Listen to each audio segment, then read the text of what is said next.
జై శ్రీమన్నారాయణ.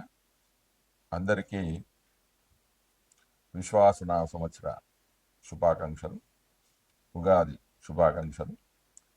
మనం ఇప్పుడు ఈ వీడియోలో రవి మేషరాశిలోకి ప్రవేశించినప్పుడు ద్వాదశ రాశుల వారికి ఫలితాలు ఏ విధంగా ఉంటాయి అనేది ఈ వీడియోలో తెలుసుకుందాం. అంత ప్రాముఖ్యత ఏమిటి అంటే, మేషరాశిలో రవి స్థితి చెందడం అంటే అది రవికి అది ఉచ్చరాశి. అంటే కేవలం మొత్తం 30 డిగ్రీలు కాదు, మొదటి 10 డిగ్రీల్లో మాత్రమే రవి కానీ కుజుడు కానీ మొదటి దృక్కాణంలో మాత్రమే శుభ ఫలితాలు ఇస్తాడు. మిగిలిన దృక్కాణం అంటే 10 డిగ్రీలు, మొదటి దృక్కాణం అంటే 10, రెండవ అంటే మళ్ళీ 10 నుంచి 20, మూడవ దృక్కాణం అంటే 20 నుంచి 30 డిగ్రీలు. రవి కుజులు మొదటి దృక్కాణంలో ఆ ఫలితాలను ఇస్తాడు. అంటే శుభ ఫలితాలు కానివ్వండి, పాప ఫలితాలు కానీ ప్రభావితం అనేది చేయడం జరుగుతుంది. కాబట్టి ఆ ఫలితాలు ఏ విధంగా ఉంటాయి, ద్వాదశ రాశుల వారికి ఫలితాలు ఏ విధంగా ఉంటాయి అనేది మనం ఇప్పుడు ఈ వీడియోలో తెలుసుకుందాం. ఆపదాపహర్తారం ధాతారం సర్వసంపదాం లోకాభిరామం శ్రీరామం భుజో భుజో నమామ్యహం. జ్ఞానానందమయం దేవం నిర్మలాస్ఫటికాక్తం ఆధారం సర్వవిద్యానాం హయగ్రీవ ఉపాస్మే. మనం ఇప్పుడు ఈ వీడియోలో రవి మేషరాశిలోనికి ప్రవేశించినప్పుడు ద్వాదశ రాశుల వారి యొక్క గోచార ఫలితాలు ఏ విధంగా ఉంటాయి అనేది ఈ వీడియోలో తెలుసుకుందాం. అంత ప్రాముఖ్యత ఏంటంటే, మేషరాశిలో రవికి అది ఉచ్చస్థానం. అంటే మొదటి 10 డిగ్రీలు మాత్రమంటే ఒక్కొక్క డిగ్రీ అంటే ఒక్క రాశిలో మొత్తం ఒక నెల రోజులు ఉంటాడు. అంటే దాదాపుగా 10 నుంచి 12 రోజులు మాత్రమే ప్రభావాలన్నీ, ఇప్పుడు నేను చెప్పబోయే 10-12 రోజులు మాత్రమే ప్రభావాలన్నీ ఎక్కువగా ఉంటాయి. మిగతా దాని తర్వాత సాధారణంగా ఉంటాయి. ఆ ఫలితాలు ఏ విధంగా ఉంటాయి అనేది మనం ఈ వీడియోలో తెలుసుకుందాం.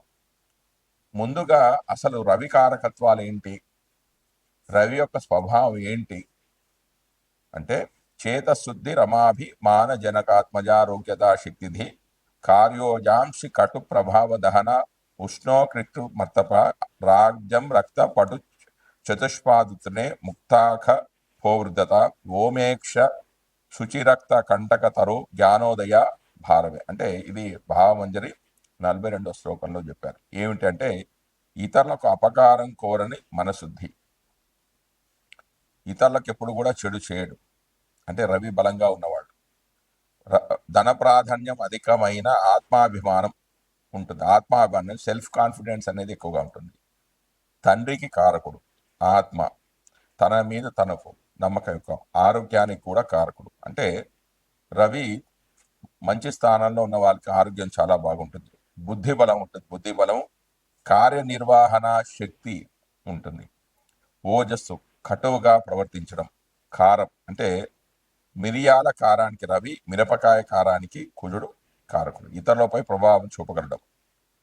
అగ్నిశక్తి, ఉష్ణశక్తి అంటే ఆరోగ్యకరమైన ఉష్ణశక్తికి రవి అయితే ఆ వేడిని అధికంగా చేయడానికి కుజుడు కారకుడు. కంటి యొక్క అనారోగ్యం అంటే కుడి కంటికి రవి అయితే ఎడమ కన్నుకు కారకుడు ఎవరు? చంద్రుడు.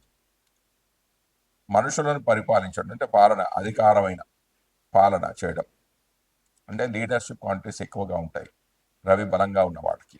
రాజ్యము, ఎర్రని బట్ట, పశుబలము, గట్టి అంటే పత్రహరితానికి సూర్యకాంతి కారణమని వైజ్ఞానికమైన వివరణ. ముత్యాలు, ఆకాశంపై ఆధిపత్యం, పెద్ద మనిషిగా వ్యవహరించడం అంటే పైకి చూడడం. అంటే తప్పు చేసిన వాడు అధైర్యవంతుడు, కిందికి చూస్తాడు. గర్వం కలవాడు పై చూపులు అనేవి చూస్తాడు. అధికమైన ఆత్మాభిమానానికి, విశ్వాసానికి కారకుడు. పవిత్రత, ఎరుపు రంగు, ముళ్ళ చెట్లు, జ్ఞానోదయము, పలువురు చెప్పిన విషయాలన్నిటి కూడా సమన్యాత్మకంగా ఆలోచించి కొత్తదనంతో కూడిన ఆలోచన చేయడం. రవి కారకత్వాలకి శరీర కారకత్వాల్లో ముఖ్యంగా హృదయము, రక్త ప్రసరణ వ్యవస్థకు రవికి ప్రత్యేకమైన స్థానం ఇవ్వడం అనేది జరిగింది. అంతేకాకుండా ఆధ్యాత్మిక అంశాలలో శరీరం ఏర్పడడానికి మూలభూతమైన ఆత్మకారకం రవికి ఆపాదించడం జరిగింది. నిరంతరం తన చుట్టూ అన్ని గ్రహాలను అంటే అన్ని వ్యవస్థలను తిప్పుకుంటూ వాటికి కావలసిన పోషణను అందిస్తూ తాను జ్వలిస్తూ వెలుగుతూ ప్రాణభూతమైన రవి ఆత్మకారకుడిగాను శరీరంలో హృదయ కారకుడిగాను నిర్దేశించడంలో ఔన్నత్యం అనేది కనిపిస్తుంది. హృదయం ఆగిన ఆత్మ వెళ్ళిపోయిన శరీరం అనేది మరణిస్తుంది, చైతన్య హీనము అవుతుంది, అన్ని రకాల వ్యవస్థలు వెంటనే నాశనం అవుతాయి. అందుకే రవి అన్నిటికీ కూడా కేంద్రం, హృదయం కేంద్రం కావడం కూడా అటువంటిదే. అందువల్ల హృదయ కారకత్వం రవికి ఇచ్చినట్లుగానే హృదయ సంబంధమైన రోగాలకు ఆత్మీయత లోపాలకు కూడా రవి కారకుడు అవుతాడు. ఎవరికైతే రవి పాపస్థానంలో ఉంటే వాళ్ళకి గుండెకు సంబంధించిన వ్యాధులు, ఆత్మీయత లోపాలకు అంటే బంధుత్వాలు లేకపోవడం, వారితో సరైన సంబంధాలు లేకపోవడం లాంటివి కూడా జరిగే అవకాశాలు ఉన్నాయి. ఈ ఆత్మీయత లోపాలకు కూడా రవి కారకుడు అవుతాడు. ఈ విధంగా కారకత్వాల నిర్దేశం జరుగుతుంది. ఏది లేకుంటే శరీరంలో మనుగడ లేదో అది రవికి సంబంధించింది. ఏ వ్యవస్థ జననం నుండి మరణం వరకు ఆగిపోకుండా పని చేయాలో దానికి సంబంధించిన అంశాలన్నీ రవికి ప్రతీకలవుతాయి. ఇక్కడ రవి ప్రత్యక్ష ప్రభావం కన్నా పరోక్ష ప్రభావం అనేది అధికంగా ఉంటుంది. ఇక ముఖ్యమైన విషయంలోకి వస్తే గోచార ఫలితాల్లో చూస్తే రవి 3, 6, 10, 11 రాసుల్లో సంచరించే సమయంలో మాత్రమే శుభ ఫలితాలను ఇస్తాడు.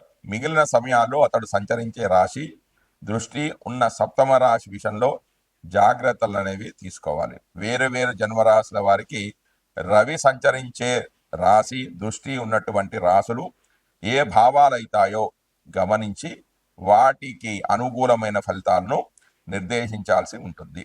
రవి గోచారంలో వ్యతిరేకంగా ఉన్న సమయంలో అంటే అనుకూలంగా లేకపోతే ఈ 3, 6, 10, 11 స్థానాలు కాకుండా మిగతా స్థానాల్లో ఉన్నట్లయితే జాతకుడు ఎలాంటి ఫలితాలు పొందుతాడు అంటే అధికార ప్రభుత్వ సంబంధమైన సమస్యలు రావడం, అనారోగ్య లోపాలకు, మానసికమైన ఒత్తిళ్లకు అధికమైన అవకాశం అనేది ఏర్పడుతూ ఉంటుంది.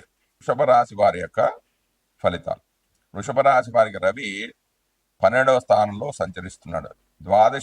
ద్వాదశంలో అంటే వ్యయ స్థానంలో సంచరించే రవి వలన అధికంగా డబ్బులు కావడము, అనారోగ్యము, మానసికమైన ఒత్తిడి, బంధనము, అగౌరవము, జైలు శిక్ష పడడం లాంటివి జరుగుతాయి. రవి తన సప్తమ దృష్టి చేత ఆరోభవాన్ని వీక్షించడం వల్ల కొన్ని శుభ ఫలితాలు జరిగే అవకాశాలు కూడా ఉన్నాయి. అవేంటి? పోటీలలో విజయాన్ని సాధిస్తారు, ఆర్థికంగా కొంత మెరుగైన ఫలితాలు ఉండే విధంగా ఆ రవి గ్రహం అనేది 6వ స్థానాన్ని చూడడం వల్ల ప్రేరేపించడం అనేది జరుగుతుంది. కొంత ఒత్తిడి కూడా తగ్గే అవకాశాలు ఉన్నాయి. ఇతరుల సహకారంతో కొన్ని పనులు అనేవి పూర్తి చేస్తారు. ఖర్చులను నియంత్రించుకోవాల్సిన అవసరం కూడా ఉంది. వీళ్ళు ఈ రాశిలో రవి సువర్ణమూర్తిగా ఉండడం చేత అందులో కేవలం 20% మాత్రమే చెడు ఫలితాలు జరిగే అవకాశాలు ఉన్నాయి. రవి 6వ భావాన్ని చూడడం వల్ల వీళ్ళు ఆ భావంలో కొన్ని జాగ్రత్తలు అనేవి తీసుకోవడం అనేది చాలా అవసరం. అంటే ఇతరుల యొక్క సహకారాన్ని తీసుకోవాలి, తోటి ఉద్యోగులతో కానీ తోటి భాగస్వాములతో కానీ మంచిగా ఉండడం ద్వారా మెరుగైన ఫలితాలు పొందే అవకాశం అనేది ఉంది. జై శ్రీమన్నారాయణ. నేను ఇప్పుడు చెప్పబోయేది రెమెడీస్. అంటే ఎవరి జాతకంలో అయితే సూర్యుడు బలహీనంగా ఉంటాడో వాళ్ళు చేసుకోవాల్సిన పరిహారాలు ఏంటంటే సూర్య శాంతి స్థానం. అంటే సూర్యుడు అశుభంగా ఉన్నప్పుడు అభిష్ట కార్యాలు సిద్ధించడానికై కాశ్మీర కేసరం అంటే కుంకుమ పువ్వు, యష్టి మధుకము, పద్మకం అంటే హిమాలయమున పుట్టు దుర్లభ జాతి వృక్షము, యాలకులు, మనశిల అంటే మనశిల అనియు అందరూ దీన్నే మనశిల అంటే మనిషిల అని అంటారు. ఇది పేరుడు పదార్థాలు వాడతారు. వట్టివేళ్ళు, వసంత దూతి అంటే శృంగవల్లి పాటల అని దీనికి ఇంకో పేరుంది ఇది, మరియు దేవదారు వృక్షాల యొక్క చెక్క, ఇవన్నీ కూడా స్థాన జలంతో అంటే నీళ్ళలో స్నాన జలంతో కలిపి నీళ్ళలో వేసుకొని స్నానం చేస్తే సూర్యుడికి సంబంధించిన దోషాలు అనేవి పరిష్కారం అవుతాయి. అంతేకాకుండా పురాణ శ్లోకాలు ఉన్నాయి. ఏంటి? జపాకుసుమ సంకాశం కాశ్యపేయ మహాదుతం తమోరం సర్వపాపగ్నం ప్రదోష దివాకరం. ఈ మంత్రాన్ని కానీ వైశిష్ఠుడు రాముడికి ఉపదేశించిన ఆదిత్య హృదయ పారాయణ కానీ చేసుకున్నట్టయితే రవికి సంబంధించిన దోషాలన్నీ కూడా తొలగిపోయి రవి శుభ ఫలితాలను ఇవ్వడం జరుగుతుంది. జయ శ్రీమన్నారాయణ.